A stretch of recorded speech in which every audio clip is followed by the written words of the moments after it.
अस्सलामुअलैकुम। अज पकाने लगे असी सेवियां ते तुहानूं दसदे कि सेवियां किस तरह कई ऐसी सेवियां बनाना रंग बरंगी ते इनू असी लेना है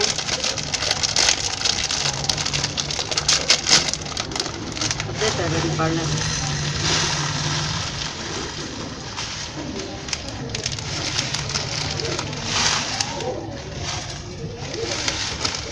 अद्धा पैकेट असीं कढ़ लिया। तुसीं पूरा भी पका सकते, पूरा पका। साडी फैमिली छोटी हैगी ते असीं नहीं पकाना। यह है जी दुध, 2 गिलास दुध दे। इनू असीं चुल्हे तो तारता ते इनू दवाना असीं उबाला।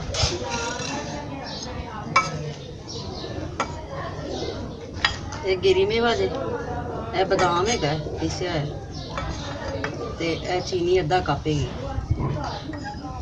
गिरी मेवा भी अपने हिसाब न जिन्ना पाना है ना तो अपने हिसाब न पाना है। तो यह सेवियां जी तुहानूं खाइयां ने कि अद्धा पैकेट सेवियां का। लो जी दुध नूं आ गया उबाला। हुण असीं पाउण लगे सेवियां।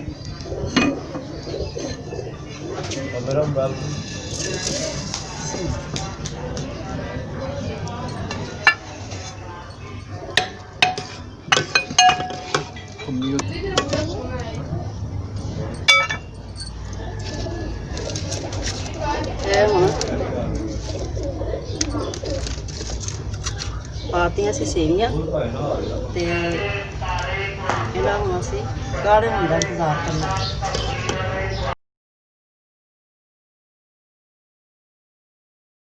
इहदे च असीं खोया पाया नहीं हैगा, लेकिन जदों तैयार होणगियां ना तो बड़ियां मज़ेदार होणगियां। एक कप चीनी, अद्धा कप चीनी का है। चीनी हुण असीं पाउण लगे। ये थोड़ी जी सघनियां हो गई ने, असीं चीनी पा देना।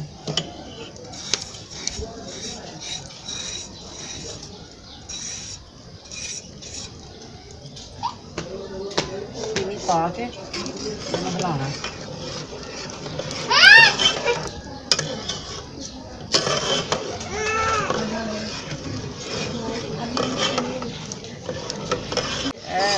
हम पाउण लगी मैं गिरी बदाम, गिरी मेवा वगैरह ते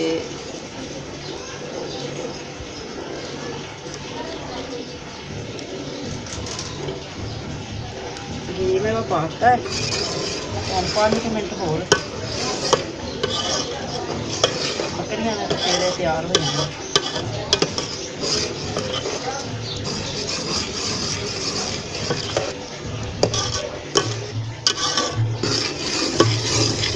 देख लो जी रंग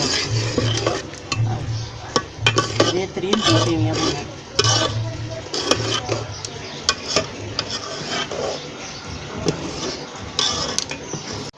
लो जी साड़ी सेवियां हो गई तैयार। ते हुण मैं इनूं पाउण लगी, लाउण लगी चुल्हे तो इनूं मैं पाउण लगी।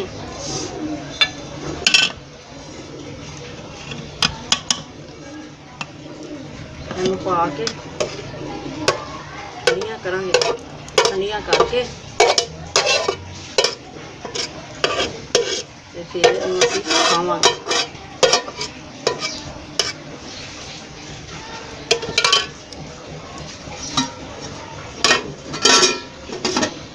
जिवें कि मैं तुहानूं दस्सिया सी कि बदाम पीस के रखे सी, इहदे उत्ते पाने ने।